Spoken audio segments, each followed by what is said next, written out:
Bapak-bapak, ibu-ibu, saudara-saudara kaum muslimin rahimakumullah. Murai di dahan dan koko ayam di kandang, dunia ini penuh dengan berbagai macam kesibukan. Sejak dari petani yang turun ke ladang, pedagang yang berangkat ke pasar, pelajar yang menuju sekolah, sampai kepada pegawai yang berangkat ke kantor, seluruhnya tidak lain untuk mencari sesuatu yang bernama bahagia.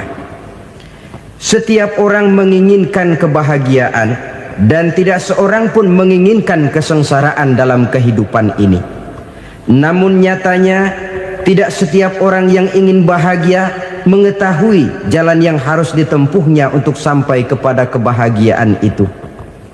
Maka pada kesempatan pertemuan kali ini, saya ingin menyampaikan sebuah hadis dari junjungan kita baginda Nabi besar Muhammad sallallahu alaihi wasallam yang termuat dalam kitab Mukhtarul Ahadits An-Nabawiyah, di mana beliau bersabda, arba'un min sa'adatil mar'i.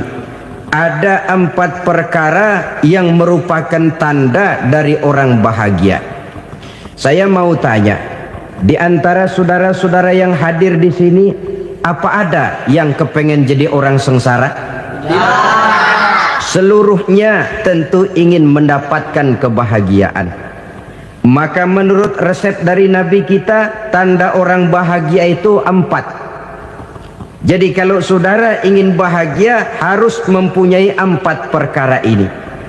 Yang pertama, orang bahagia itu kata Nabi, darun wasi'un, punya rumah biar bagus asal gede,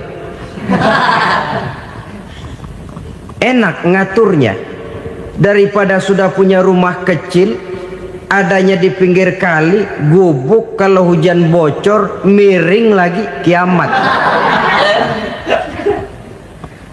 Loh, kalau gitu Islam materialis dong. Hadis ini boleh diartikan dengan makna hakiki, arti yang sebenarnya, boleh diartikan dengan makna majazi, arti kiasan. Kalau dia diartikan dengan arti kias, maka yang dimaksud darun wasi'un ay qalbun wasi'un, rumah yang luas tidak lain daripada hati yang lapang. Karena di situ kunci kebahagiaan yang sebenarnya. Walaupun kita cuma tinggal di petak berukuran 2 kali 3 meter, kalau hati kita luas rasanya rumah itu. Tapi biar rumah kita halamannya saja puluhan ribu hektar, ada kolam renangnya, kamar tidurnya tidak lagi terhitung, kalau hati yang menempati rumah itu sempit, maka akan terasa sempit jugalah rumah itu. Tempat bergantungnya tidak lain adalah hati. Marilah kita mencoba melihat berbagai pandangan orang tentang bahagia ini. Ada orang menyangka bahwa bahagia itu kalau dia mendapatkan harta yang sebanyak-banyaknya. Siapa yang banyak harta, dialah raja. Apa yang dia mau, seluruhnya bisa dibeli. Keamanannya, dia bisa menyewa petugas. Seluruh fasilitas untuk menyenangkan kehidupannya bisa dibeli. Pendeknya, hartalah segala-galanya dalam kehidupan. Sampai ada pepatah mengatakan, innad darahima fil amakini kulliha taksur rijala mahabatan wa jalala. Sesungguhnya harta, dinar, dirham, uang, di mana-mana selalu bikin hebat orang yang memilikinya. Coba lihat, orang yang punya duit sama yang enggak punya duit, jangan gaya hidupnya, gaya jalannya aja lain. Wahia lisanun liman arada fasahatan, wahia silahun liman arada qitala. Uang adalah senjata yang paling ampuh bagi orang yang mau pergi perang, dan lidah yang paling fasih bagi orang yang mau bicara. Kalau bicara dengan lidah macet, cobalah bicara dengan harta, lancar. Sampai ada pepatah demikian, segalanya bisa diatur dengan harta. Maka di kalangan orang yang berpandangan semacam itu, seluruh kegiatan hidupnya hanya terfokus kepada bagaimana mengumpulkan harta yang sebanyak-banyaknya. Tidak peduli halal haram, tidak kenal sore pagi siang dan malam, tidak sempat sujud, jauh dari agama, jauh dari kehidupan yang bersifat ruhaniyah, jauh dari Allah dan sebagainya, sampai dalam Al-Quran dikelompokkan dalam kelompok yang dinamakan lumazah. Allazi jama'a malahu wa 'addadah yahsabu anna malahu akhladah. Mereka mengumpul-ngumpulkan harta sebanyak-banyaknya dan menyangka bahwa harta yang banyak itu dapat mengekalkan hidupnya, mengekalkan kekayaannya, mengekalkan kebahagiaannya. Saudara hadirin yang berbahagia, kalau pandangan hidup ini benar, artinya kalau harta memang merupakan satu-satunya hal yang dapat membuat orang bahagia, tentu di rumah mewah tidak akan pernah ada tangis derita. Tentu di satu tempat di mana fasilitas hidup serba menunjang tidak ada yang namanya penderitaan. Tapi suka dan duka, sedih dan gembira, senyum dan tawa adalah milik setiap orang, baik dia punya harta maupun dia tidak punya harta. Nyatalah bahwa harta semata-mata bukan merupakan jaminan bahwa orang akan bahagia, walaupun tanpa harta orang sulit untuk bahagia. Saya mau cerita, ada orang super kaya, namanya Aristotle Onesimus, raja tanker Yunani. Dia punya kapal tanker saja konon sampai 11 banyaknya. Punya perusahaan penerbangan yang disebut Olympic Airlines. Punya hotel di berbagai kota besar di dunia ini, sejak dari New York, London, Paris, Rome dan sebagainya. Bahkan punya pulau yang dia namakan Pulau Scorpio. Ini kan namanya sudah kaya nggak tanggung-tanggung, punya pulau. Nah, dia punya 2 orang anak, yang satu laki-laki namanya Alexander, yang satu perempuan namanya Maria Onesimus. Seluruh harapannya tertumpah kepada anak lakinya Alexander ini, yang akan meneruskan usahanya, meneruskan kekayaannya, meneruskan dinastinya. Apa yang terjadi?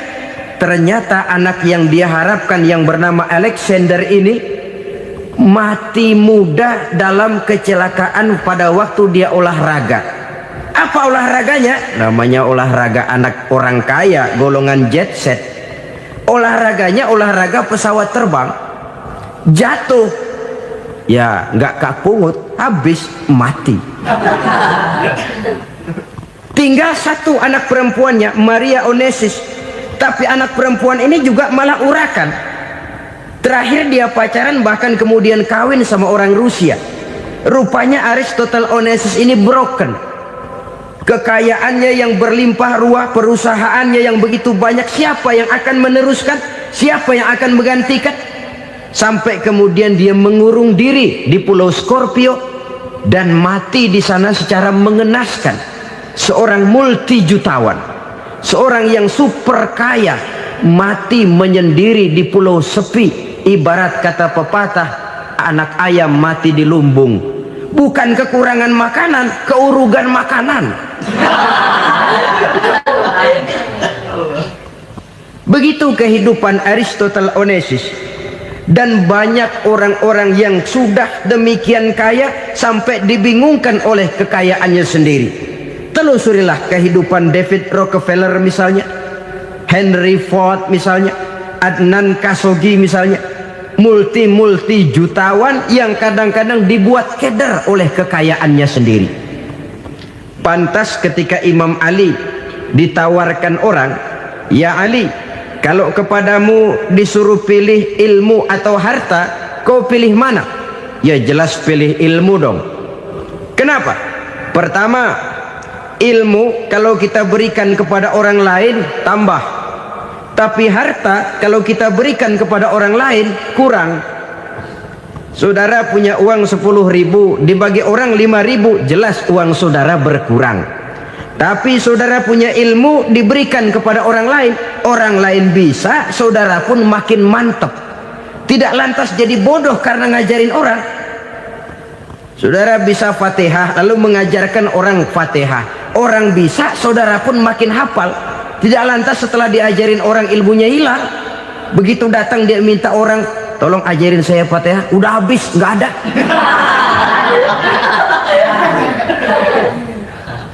Yang kedua kata Imam Ali, ilmu menjaga kita. Kalau harta, kita yang harus jaga. Makin banyak ilmu, makin terpelihara diri seharusnya. Tetapi makin banyak harta, makin bingung kita jaganya. Sampai kadang-kadang kalau perlu seluruh keliling rumah dipasangi alarm. Belum cukup disewakan anjing besar-besar, pasang di depan pintu, awas anjing galak. Masih belum cukup juga, cari centeng tukang-tukang kepruk jaga rumah. Masih terasa belum aman, padahal rumahnya dikelilingi tembok besar. Di balik tembok ada pintu-pintunya tebal. Di balik pintu itu terbuka masuk kamar, kamar pun ada pintunya, pintunya pun kuat. Masuk ke dalam kamar ada lemari, lemarinya pun pintunya kuat, dikunci, kuncinya pun kuat. Tapi terhadap seluruhnya yang timbul cuma sekedar was-was saja. Kesimpulannya sekali lagi, tanpa harta orang memang sulit untuk bahagia. Tapi harta semata-mata tidak merupakan jaminan orang akan bahagia. Dengan hati yang luas, itu modal utama untuk mencapai kebahagiaan hidup. Orang yang hatinya luas, saudara-saudara, punya hati yang lapang, melihat kenyataan hidup ini, dia bersyukur senantiasa kepada Allah. Lantas tidak timbul hasud dan iri hatinya. Oleh karena itu jiwanya selalu lapang. Kalau tidak, cupik hati namanya, dangkal pandangan, tidak senang melihat orang lain dapat nikmat, dan itu sering dijadikan contoh. Kalau orang yang lapang dada, dia lihat tetangganya beli TV baru, dia berkata, alhamdulillah ya, tetangga kita beli TV, mudah-mudahan kita bisa ikut nonton. Lapang dadanya. Tapi orang yang sempit hati, lihat tetangga beli televisi, meriang. Enggak diapa-apain, meriang. Besoknya dengar tetangga beli motor, makin sakit, ke rumah sakit. Lalu di rumah sakit dengar tetangganya beli mobil, mati. Disiksa oleh perasaannya sendiri. Orang kalau hati sudah sempit dalam hidup, kemanapun dia pergi, sempit rasanya medan kehidupannya. Kemudian kita melihat juga ada orang yang menilai bahwa bahagia itu katanya kalau punya kedudukan yang tinggi, pangkat yang agung, wibawa yang besar. Mungkin betul, tapi mungkin juga tidak. Bergantung kepada hati orang yang punya pangkat itu. Sama dengan harta tadi. Harta akan membawa bahagia kalau dia jatuh ke tangan orang yang berhati lapang. Tapi harta akan jadi bencana kalau jatuh ke tangan hati orang yang sempit. Pangkat akan membawa bahaya kalau jatuh di tangan hati orang yang sempit. Lebih dari itu, kenyataan mengajarkan kepada kita bahwa ternyata pangkat dan jabatan tidak selamanya memberikan kebahagiaan dalam kehidupan. Bahkan resikonya kelewat besar. Beberapa bukti kita bisa ambil dari para pemimpin dunia yang menjadi korban lantaran pangkat dan jabatan yang disandangnya. Saudara ingat Presiden Abraham Lincoln dan John Kennedy dari Amerika? Dibunuh orang. Park Chung-hee dari Korea Selatan, Ziaur Rahman dari Bangladesh, Anwar Sadat dari Mesir, terakhir Indira Gandhi dari India, menjadi korban dari pangkat dan jabatan yang disandangnya dari orang-orang yang tidak senang dia memegang jabatan itu. Dia akan mudah mengundang bencana. Sehingga pantas kalau seorang presiden terkemuka Amerika, Harry Truman namanya, dia mengatakan jabatan presiden itu, kata dia, seperti orang nunggang macan, naik macan. Harus kita taiki, kalau enggak dia bakal nerekam kita. Ngeri katanya. Adapun orang yang hatinya lapang, kalau dia menerima pangkat dan jabatan, dianggapnya itu satu kesempatan untuk berbuat baik. Tapi orang yang berhati sempit, menerima pangkat dan jabatan, bukan kadang-kadang menerima, malah berusaha setengah mati mencapai dengan segala cara. Kalau perlu jilat atas, jilat atas. Jadi golongan sumuhun dawuh. Jadi kelompok kulon nuwun, yes sir, yang kerjanya cuma oke bos. Kalau perlu jilat atas, jilat atas. Kalau perlu injak yang bawah, injak yang bawah. Perlu sikut kiri kanan, sikut kiri kanan. Yang penting pangkat dapat, jabatan dapat. Orang yang semacam ini, kalau sudah mempunyai pangkat dan jabatan, biasanya dia tidak menganggap itu sebagai amanah, tidak menganggap sebagai kesempatan berbuat baik, tapi malah kesempatan untuk memperturutkan hawa nafsunya yang dilatar belakangi oleh kesempitan hatinya tadi. Apalagi kalau orang memperoleh pangkat karena banyak mengeluarkan uang, seakan-akan pangkat dan jabatan itu sekarang macam proyek pakai tender. Siapa yang berani bayar segini naik, nggak berani minggir.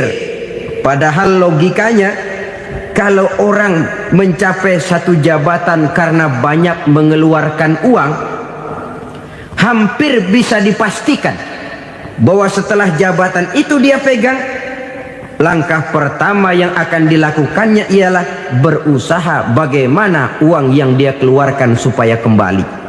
Ya paling kurang pulang modal dulu dong. Soal mikirin rakyat soal nanti, tapi ini modal harus pulang. Itu celakanya kalau orang memperoleh pangkat dan jabatan cuma karena banyak mengeluarkan uang. Jarang orang yang mempunyai keyakinan dan pandangan bahwa pangkat dan jabatan merupakan amanah. Jadi sekali lagi, pangkat dan jabatan mungkin saja membawa kebahagiaan kalau jatuh ke tangan orang yang berhati lapang. Tapi bisa jadi bencana kalau dia jatuh ke tangan orang yang mempunyai hati yang sempit. Dan lagi-lagi stresnya hati yang lapang. Lalu sebagian orang, saudara, ada yang berpandangan katanya bahagia itu kalau jadi orang terkenal, mempunyai popularitas, menjadi idola di kalangan remaja, di kalangan orang tua, di segala lapisan masyarakat. Padahal makin populer orang makin terikat dia. Ya kalau macam kita ini kan nggak punya nama, nggak populer, tengah malam buta mau nongkrong di warung Tegal aman. Tapi pangkat, jabatan, kedudukan, popularitas menyebabkan kita diikat dengan berbagai macam peraturan. Cuma mandi sama ke WC saja yang nggak dikawal.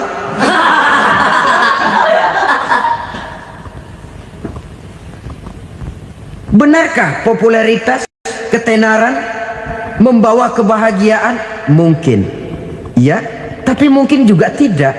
Kenapa? Banyak orang-orang populer yang mengakhiri hidupnya secara tragis. Kita ambil beberapa nama.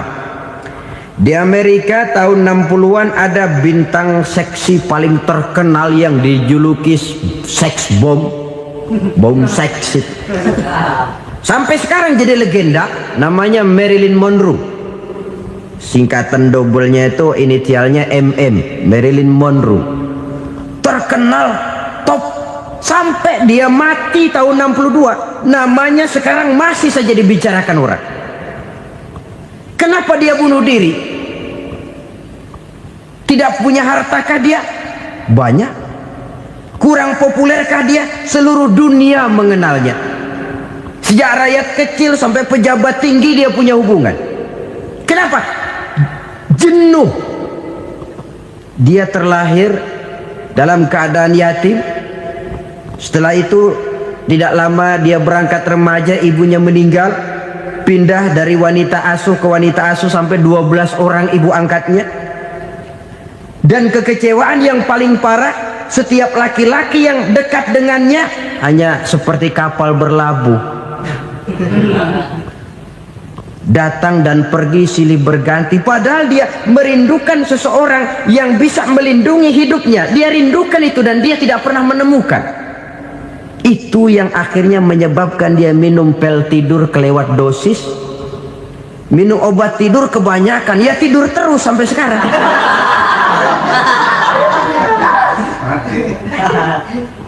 Dia mengakui, saya telah memiliki ketenaran, tapi saya tidak pernah hidup dalam ketenaran itu. Saya pandai main sandiwara, tapi saya ingin hidup dalam alam yang real sebagaimana umumnya orang. Itu yang dia rindukan. Menyusul jejak yang namanya Marilyn Monroe ini, Billie Holiday, saudara kenal tentu, di rumah sakit dirawat. Dia juga minum obat overdosis, mati lagi. Jimi Hendrix minum obat tidur overdosis kelewat batas, mati lagi. Lalu yang menghanyutkan diri di danau, Janis Joplin dan Brian Jones. Ini orang-orang populer, orang-orang terkemuka yang mengakhiri hidup secara tragis, bukan karena tidak terkenal, mungkin karena sudah saking terkenalnya. Contoh paling belakangan, Bruce Lee. Wah, ini tukang-tukang keprok tentu kenal siapa dia. Sampai sekarang pun tabir kematiannya masih merupakan misteri. Dan yang masih hidup juga menunjukkan gejala yang aneh. Michael Jackson, rumahnya di Beverly Hills itu dijaga sedemikian rupa, dan dia selalu curiga kepada setiap makanan harus steril, bersih dari segala macam kimia. Kemana dia pergi, itu tukang-tukang keprok sudah selalu menjaga dan mengawal, dan dia seakan takut menunjukkan mukanya yang asli. Hingga kalau tampil ke tengah di luar show, dia kadang memakai pakaian yang tidak menunjukkan dia yang sebenarnya, takut dikenali orang. Ternyata popularitas sering jadi momok yang meracuni kehidupan manusia. Oleh karena itu, benarlah junjungan kita pada saat beliau mengajarkan orang akan bahagia kalau dia mempunyai hati yang lapang. Nah, sekarang masalahnya untuk mendapatkan hati yang lapang, caranya bagaimana? Kita kembali kepada konsep Quran. Allah mengajarkan, ala inna bidzikrillahi tatmainnul qulub. Ketahuilah bahwa dengan banyak mengingat Allah, hati akan tenang, jiwa akan lapang. Dengan kata lain, dekat dengan agama, merasakan kehadiran Allah dekat dalam hidup. Itu muara pertama untuk mencapai hati yang lapang. Ala inna bizikrillahi tatmainnul qulub. Jangan macam orang sekarang ingin mendapatkan ketenangan lalu tapak di puncak gunung, di gua-gua, di tempat sepi. Iyalah kalau nggak ada ular. Kalau tergigit ular berbisa, ketenangan belum, mati jelas itu. Islam positif untuk mendapatkan ketenangan. Ala inna bizikrillahi tatmainnul qulubi. Bahwa ketahuilah bahwa dengan banyak mengingat Allah, hati akan tenang, jiwa akan lapang, nuansa pikiran akan luas. Karena yang namanya bahagia ada dimanapun manusia berada. Di kampung ada bahagia, di kota ada bahagia, di ngarai, di lembah, di gunung, di hutan, di lautan, di angkasa luar, dimanapun bahagia itu ada kalau kita bermodalkan hati yang lapang ini. Dan hati akan lapang kalau kita dekat dengan agama. Dekat dengan harta buat sementara hati mungkin tenang, tapi ketenangan yang relatif dan temporer. Apalagi orang tiap kali tambah harta, tiap kali tambah rencana. Itu wajar. Mungkin sebelumnya saudara berpikir, kalau punya duit 5.000 enak nih. Begitu punya duit 5.000, aduh sayang kalau 10.000 aja. Tiap kali tambah harta, tiap kali lain rencana. Makin banyak rencana, makin menjauhkan kita dari yang namanya ketenangan. Padahal ketenangan merupakan unsur utama untuk mencapai bahagia. Dan ketenangan itu bermuara dalam hati manusia. Tengoklah kehidupan ini. Orang yang banyak harta dengan orang miskin, berbedakah rasa sakit yang mereka tanggungkan? Rasanya tidak. Walaupun si kaya tidur di kasur empuk berselimutkan sutra mahal, sementara si miskin meringkuk di balai bambu yang keras dan kasar. Apabila maut datang, dia juga tidak pernah pilih bulu. Maut datang menjemput si kaya di singgasana keemasannya, dikelilingi oleh para pengasuh, dayang dan inang serta para pengawal. Dan maut pun datang menjemput si miskin papa, sehingga ia tergelepar di tepian jalan. Kedua-duanya bernama mati. Kalau nyata bahwa sakit yang ditanggung si kaya tidak beda dengan sakit yang ditanggung si miskin, bukan harta semata yang membuat orang bahagia. Hati yang tenang, jiwa yang lapang penuh kedamaian karena banyak berzikir dan mengingat Allah, itu merupakan modal utama untuk mencapai sesuatu yang bernama bahagia.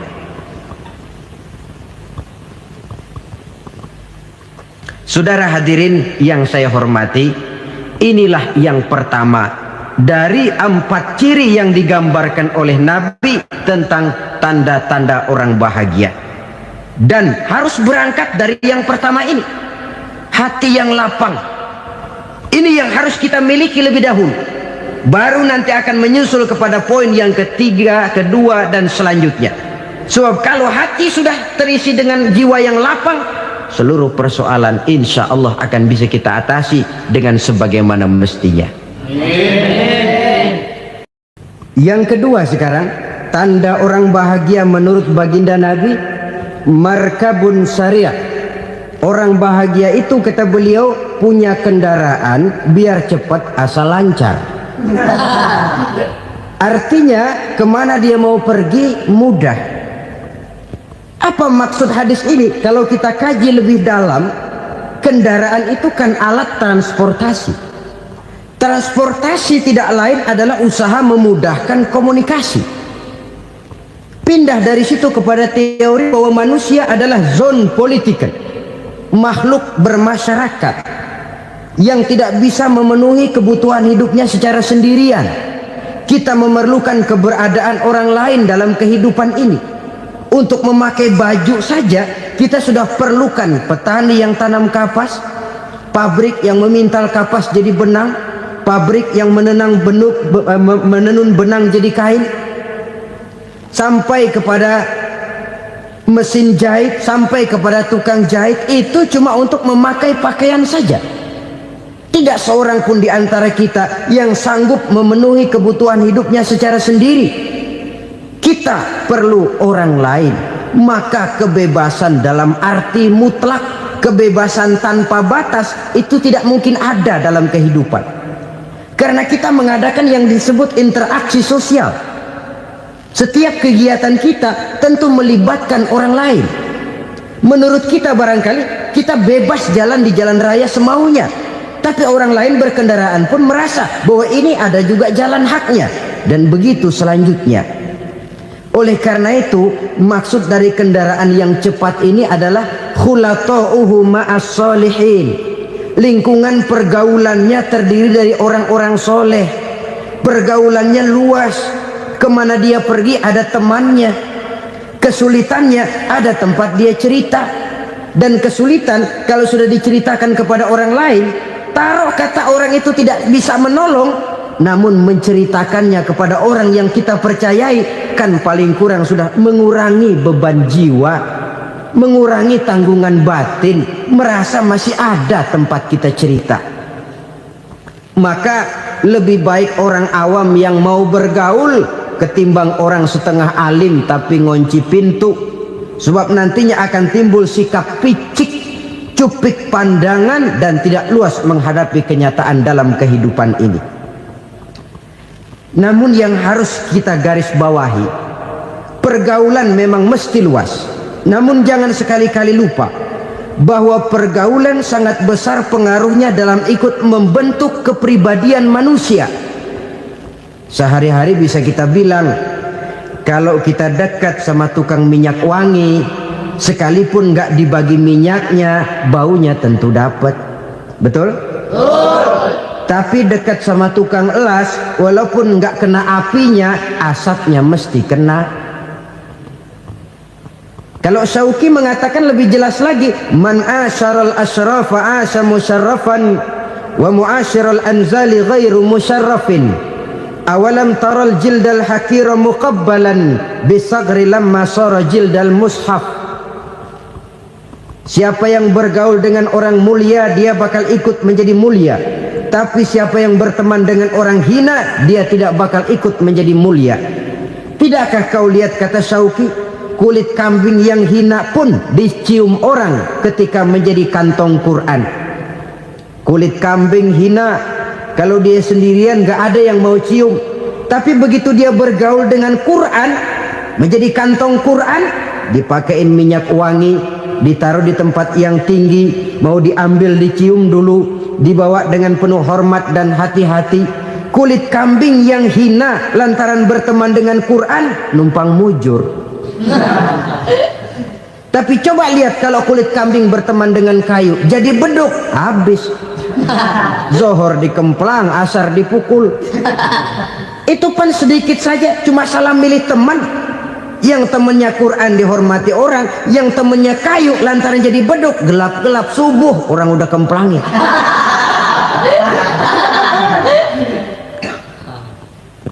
Maka terutama kepada adik-adik remaja yang masih mencari identitas diri, yang ibarat kaset masih kaset kosong, mudah diisi oleh apapun, pandai-pandailah memilih teman dalam bergaul. Karena banyak orang yang tadinya baik-baik, ketika terseret dalam pergaulan dengan orang yang tidak baik, kebaikannya menjadi lentur dan luntur.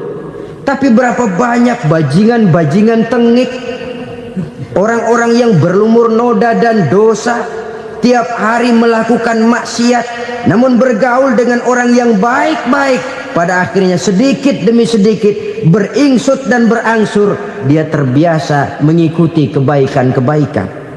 Saya tekankan ini kepada remaja karena mereka masih mencari identitas diri. Apa yang mereka lihat mereka mau, apa yang mereka dengar mereka ingin tahu. Coba lihat kehidupan remaja. Pulang nonton film Rambo, pengen jadi Rambo, gagah, maunya belekai melulu.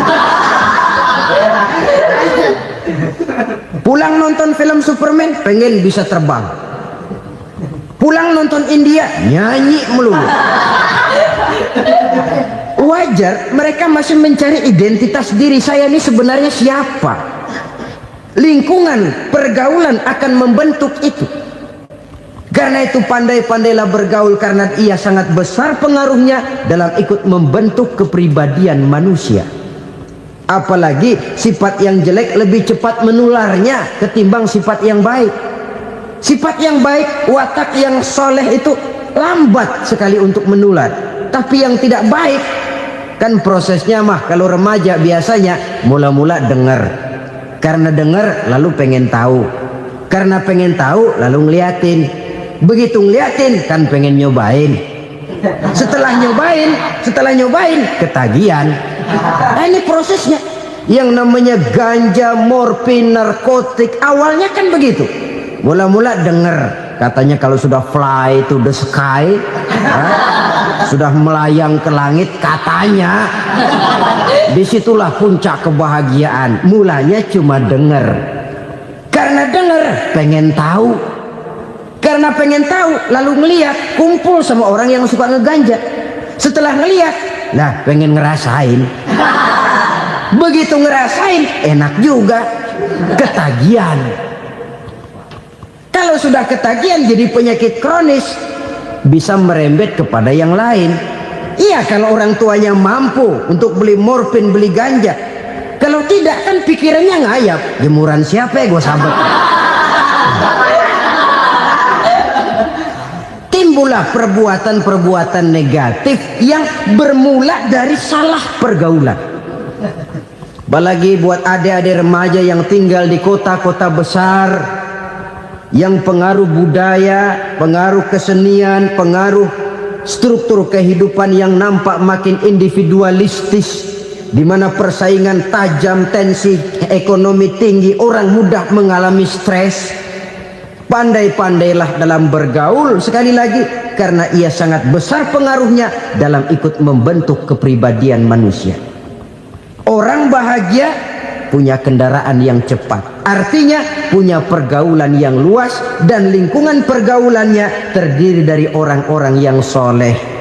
Kemana dia pergi ada teman, kesulitannya ada tempat dia cerita. Tapi kalau sudah menyendiri, hidup sendiri, kesulitan dipikiri sendiri, bisa mati belum waktunya. Tidak ada tempat berbagi rasa, tidak ada tempat bercerita, tidak ada tempat mengurangi beban dalam kehidupan. Pantas betul kalau Islam sangat menggalakkan dan menganjurkan orang kalau sudah sampai waktunya itu untuk melangsungkan nikah. Kata Nabi, ya ma'syaras syabab man istata'a minkumul ba'at falyatazawwaj. Hai para pemuda, kalau sudah mampu memberi nafkah, kawinlah, nikahlah kamu. Kenapa? Sudah ada teman hidup, tempat berbagi rasa. Kesulitan kalau ada tempat cerita akan lebih ringan ketimbang kita telan sendiri, walaupun bobot kesulitannya sama beratnya. Saudara-saudara kaum muslimin rahimakumullah, inilah ciri yang kedua, punya kendaraan biar cepat asal lancar. Kemana kita mau pergi gampang. Dengan kata lain, setelah hati yang luas, pergaulan yang luas. Dua. Yang ketiga sekarang, tanda orang bahagia itu menurut Nabi, misbahun mudhi'un, punya lampu yang terang. Oh, itu enggak problem. Sekarang sudah zamannya listrik masuk desa, Pak. Lampu sudah terang semua. Betul, kalau itu yang dimaksud. Tapi tidak cuma itu. Karena lampu yang dimaksud di sini, lampu yang akan menerangi seluruh perjalanan hidup. Dan perjalanan hidup itu sudah dimulai sejak kita terlahir ke alam ini, sampai masuk ke alam barzah, kumpul di padang mahsyar, sampai ke akhirat. Lampu yang menerangi itu yang diperlukan. Kalau lampu, katakanlah yang paling top sekarang kan lampu jenis Mercury. Taruhlah itu di rumah kita, dia cuma menerangi rumah kita, menerangi hati pun tidak sanggup. Bila kita masuk ke alam barzah, alam kubur, sanggupkah si Mercury yang begitu terang menerangi alam barzah kita? Tidak sanggup lagi. Sanggupkah lampu yang ratusan watt, bahkan puluhan ribu watt menerangi kehidupan di padang mahsyar? Tidak akan sanggup lagi. Kalau demikian, yang dimaksud lampu yang terang di sini apa? Tidak lain amal soleh, kebajikan yang kita lakukan dalam hidup. Itu yang akan jadi lampu penerang. Di dunia nama kita akan terang, jasad kita boleh hancur terkubur tanah, tapi nama kita akan dikenang orang. Begitulah kalau orang meninggalkan kebajikan dalam hidup seperti sekarang. Ribuan orang tiap saat berziarah ke kubur Imam Syafi'i, ke kubur Imam Malik, ke kubur Imam Ghazali, ke kubur orang yang baik-baik, orang yang soleh-soleh. Kebajikannya yang ditinggalkan, yang mengukir namanya dengan tinta emas, sehingga saudara sudah terbaring di alam kubur. Orang lewat, Allah, ini kuburannya Fulan bin Fulan, dulu ini kebaikannya Masya Allah, saya ikut merasakan. Mari kita mampir sebentar, kita Fatihah, mohon disampaikan Allah pahalanya kepada almarhum. Al-Fatihah. Itu kalau orang baik-baik. Lalu saudara tanya, Pak, orang mati dikirimin Fatihah apa nyampe pahalanya? Saya jawab, kalau saudara nggak percaya, mati dulu dah. Nanti saya Fatihain, tungguin di sana, umpama nggak sampai balik lagi kemari. Sekarang ini kan maunya otak-otakan saja, kalau nggak masuk otak nggak percaya. Padahal alam gaib itu nggak bisa diotak-otakin. Sama saja dengan saudara pernah dengar cerita kapal tanpa emas tenggelam kan? Pernah nggak? Di mana? Ya, di laut Masa Lembo. Begitu ketampung Mas tenggelam, ratusan penumpang itu terjun ke laut, dipermainkan gelombang, berjuang menghadapi maut itu. Orang lagi timbul tenggelam di lautan, dihantam ombak, kita tengokin pakai helikopter. Pak, lagi timbul tenggelam ya? Iya, tolongin. Jangan khawatir Pak, nih saya kirim intan Pak, harganya 10 juta. Kira-kira orang yang timbul tenggelam di laut seneng nggak? Tidak. Kan mahal toh intan 10 juta. Kenapa dia nggak senang? Karena intan 10 juta dalam kondisi seperti itu tidak sanggup menyelamatkan dia. Dia akan girang kalau dikirimin ban mobil bekas, dikirimin papan terentang atau bambu. Intan yang 10 juta dia nggak girang, ban mobil bekas yang 1000 perak tuh pegang, itu yang dia girang betul. Inilah sebabnya Nabi berkata, mal mayyitu fi qabrihi illa kal ghariqil mutaghawwis. Orang yang meninggal di alam kuburnya seperti orang timbul tenggelam di lautan. Yantaziru da'watan min ahli, menunggu doa dari keluarganya yang masih hidup. Duh, bapak saya sudah meninggal, saya sayang benar sama dia. Kirimin kulkas ke kuburannya Itu sama saja dengan tadi orang tenggelam di lautan dikirimi intan yang harganya 10 juta, ndak sampai. Begitulah kalau kebajikan yang kita tinggalkan dalam hidup, sudah mati pun kubur kita masih diziarahi orang. Tapi kalau jahat yang kita tinggalkan, boro-boro lah orang mau doa lewat dekat kuburan kita juga serem. Tuh bajingan no, dulu mati dipendem di situ tuh. Jangan lewat situ, ntar kesurupan, jangan. Lewat saja orang ngeri. Konon lagi membacakan Fatihah dan mengirimkan doa. Hidup pada hakikatnya adalah kesempatan untuk berbuat baik. Maka sekali kesempatan itu diberikan, manfaatkan dengan sebaiknya. Sebab kesempatan kedua tidak akan pernah ada. Kesempatan berbuat baik di sini, di akhirat sudah pembalasan namanya. Sekali kesempatan itu dicabut, dia tidak akan pernah dikembalikan lagi. Kata Iqbal, hidup tidak mundur ke belakang, Bung. Berhenti diinjak orang, mundur hancur. Tidak ada kata mundur dalam hidup ini. Berhenti diinjak orang, mundur kecebur. Tidak ada kata lain, harus maju dalam kehidupan dalam artian yang positif. Hidup adalah kesempatan untuk mengumpulkan kebajikan yang sebanyak-banyaknya. Di situ nilai daripada manusia. Sekarang ini memang nggak kelihatan kok, orang yang banyak pahala sama yang banyak dosa nggak kelihatan kok. Barangkali kalau habis bikin dosa palanya pada benjol, mungkin orang takut sama dosa. Tapi sekarang sama saja, orang yang banyak dosa dengan yang nggak banyak dosa jalan bareng dari belakang, sama, nggak kelihatan beda. Tapi ada waktunya di mana pahala memegang peranan, di mana dosa diperlihatkan. Sama saja kalau kita bawa mobil siang, lampu kan nggak begitu berfungsi. Apa lalu bilang, alah ini lampu berat-beratin, copot-copotin aja dah. Tidak perlu begitu. Kenapa? Pada suatu saat malam senja akan datang. Bila matahari terbenam, senja pun datang, gelap mulai merayap, disitulah baru terasa perlunya lampu. Pahala begitu. Sekarang orang yang nggak ada pahalanya nggak kelihatan dalam kehidupan. Tapi pada suatu saat senja kehidupan akan datang. Ajal merenggut nyawa, malam merayap, dan hidup mulai diliputi kegelapan di alam barzakh. Dikala itu kalau nggak punya lampu, alangkah malangnya kita. Sebab amal yang baik, kata Nabi, di alam barzakh itu akan diciptakan menjadi perempuan yang cantik menemani kita. Amal yang jahat akan menjadi orang yang paling jelek nemenin kita. Sudah di tempat gelap yang nemenin jelek.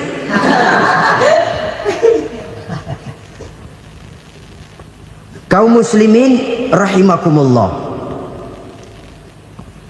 Kalau demikian masalahnya, tergantunglah kita pandai memanfaatkan waktu. Al-waktu kasayf, waktu itu cepat sekali. Yang namanya waktu itu tahu-tahu. Tahu-tahu udah tahun 87. Tahu-tahu udah begitu. Tahu-tahu yang kemarin anak-anak, sekarang udah pada punya anak. tahu-tahu saja itu. Begitu cepat waktu berlalu. Kalau tidaklah pandai kita memanfaatkannya, akan rugi kita. Nabi bersabda, "Man kana yaumuhu khairun min amsihi fahuwa rabih."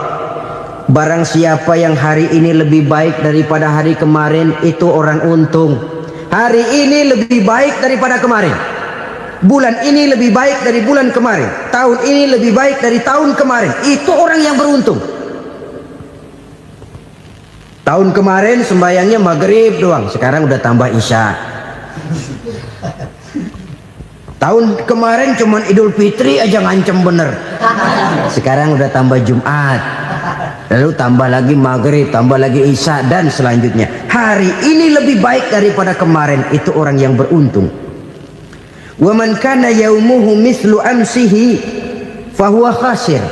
Lalu barang siapa yang hari ini sama saja dengan hari kemarin, itu orang rugi. Hari ini sama dengan kemarin, rugi itu. Bulan ini begitu, bulan kemarin begitu, tahun ini begitu, tahun lalu juga begitu. Rugi itu orang. Rugi apa? Rugi umur. Umur tambah, amalan gak pernah tambah. Dan saya pikir lebih merupakan azab ketimbang nikmat kalau orang dikasih panjang umur cuma untuk numpuk dosa. Mending mana? Panjang umur banyak dosa sama pendek umur dikit dosa?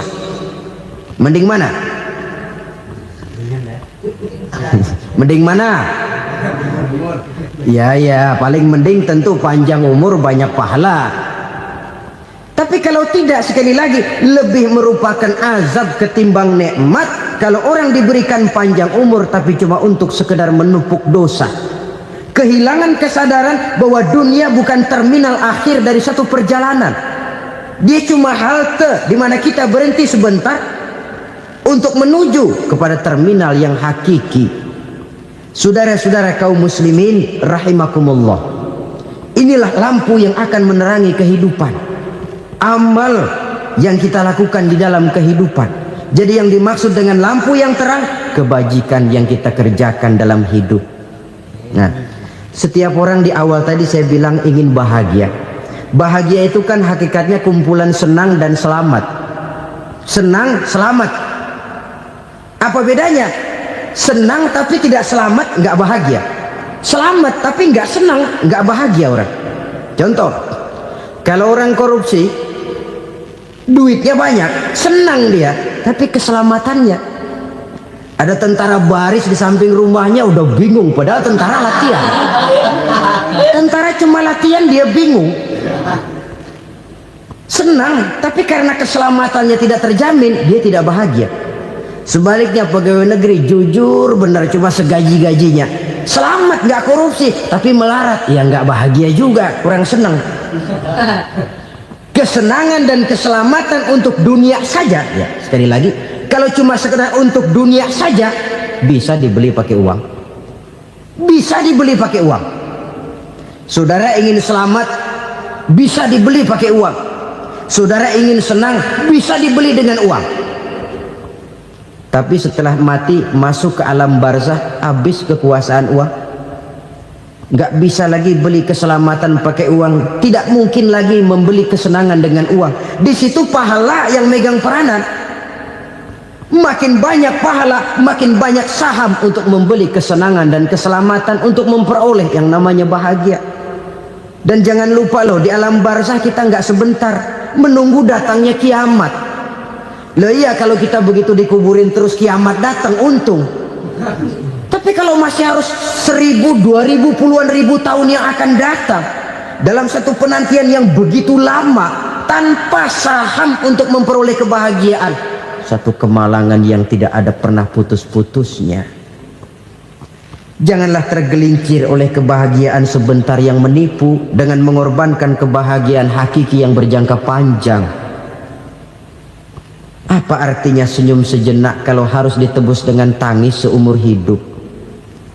Biarlah kita minum jamu, pahit memang, getir memang, tapi kan besok badan sehat. Daripada sekarang minum sirup, manis memang, enak memang, tapi bibir pada jontor besoknya. sirawan, batuk, nggak karu-karuan. Banyak orang tertipu oleh kesenangan yang sebentar. Padahal laisa kullu ma yalma'u zahaban. Belum tentu semua yang berkilat itu emas. Belum tentu semua yang gemerlap itu intan. Karena itu marilah manfaatkan kesempatan yang diberikan Allah ini untuk mengumpulkan kebajikan yang sebanyak-banyaknya. Yang terakhir sekarang, yang keempat, tanda orang bahagia kata Nabi. Zaujatun salihah.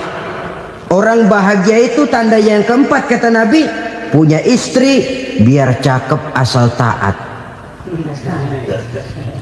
Sudah surga itu sudah. Cakep taat. Istri kayak gitu, kalau belum mati jangan dikuburin dulu itu. Sudah cakep taat lagi. Tapi kadang-kadang enggak, udah jelek ngadat melulu. Apa yang mau dipilih? Sebab itu Quran mengatakan istri pakaian untuk suami, suami pakaian untuk istri. Kenapa suami istri diibaratkan pakaian? Alangkah tingginya gaya bahasa Quran ini. Suami istri teman hidup, hidup perjalanan panjang. Sejak kita dalam rahim sudah ada hidup kan di sini. Sampai ke alam dunia, masuk ke alam barzah, kumpul di padang mahsyar, sampai menuju akhirat, itu perjalanan hidup.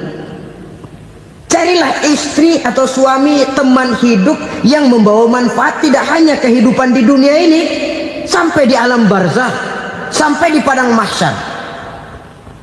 Suaminya mungkin meninggal lebih dulu atau istrinya mungkin meninggal lebih dulu. Tapi suami atau istri yang masih hidup berbuat kebajikan. Suami saya meninggal, ada hartanya, saya sedekahkan, niat pahala untuk almarhum suami saya. Ini teman hidup. Tidak dibatasi dan tidak bisa dipisahkan oleh maut sekalipun. Zohirnya mungkin pisah, badannya mungkin pisah, tapi hatinya, jiwanya, kebersamaannya dalam menghadapi kehidupan. Karena itu saudara-saudara, bahasa Quran indah. Suami istri diibaratkan seperti pakaian. Apa fungsi pakaian? Pertama, pakaian jadi kebanggaan. Artinya suami harus menjadi kebanggaan istri, istri harus jadi kebanggaan suami. Yang kedua, pakaian itu kan fungsinya menutup aurat. Artinya sesama suami istri harus saling menjaga kekurangan masing-masing. Jangan malah sesama suami istri saling membongkar rahasia dan aibnya sendiri-sendiri. Istrinya diceritain jeleknya di mana-mana, atau suaminya dibongkar rahasianya di pasar umum. Itu sudah tidak lagi berfungsi sebagai pakaian. Kenapa semua ini diperlukan? Karena kita menyadari bangsa yang baik terdiri dari masyarakat yang baik. Masyarakat yang baik merupakan susunan dari warga yang baik. Warga yang baik adalah terdiri dari rumah tangga yang baik. Dan rumah tangga yang baik merupakan susunan dari pribadi yang baik. Dari situ langkah dimulai. Membangun satu bangsa yang baik diawali dengan membangun rumah tangga yang baik, dengan menciptakan pribadi-pribadi yang baik. Sehingga dari sini diharapkan berkembanglah nilai-nilai kebaikan. Orang akan bahagia mempunyai istri yang soleh. Kenapa? Tidak ada seorang suami bisa sukses jadi apapun dia, apapun profesinya. Dokterkah, kiaikah, mubalikah, petanikah, pengusahakah, pejabat tinggikah, tidak ada seorang suami yang bisa sukses tanpa peran serta istrinya. Walaupun memang peranan itu tidak begitu kelihatan, tapi sangat menentukan. Karena itu, saudara hadirin yang saya hormati, Islam sangat menghargai kaum wanita, memberikan kedudukan yang tinggi sepanjang tidak mematikan kodrat kewanitaannya. Nah, kalau sudah kesuksesan ini diawali dari rumah tangga, karier di masyarakat mudah untuk dikejar. Tapi keberantakan di rumah tangga merupakan kegagalan pertama di tempat lain.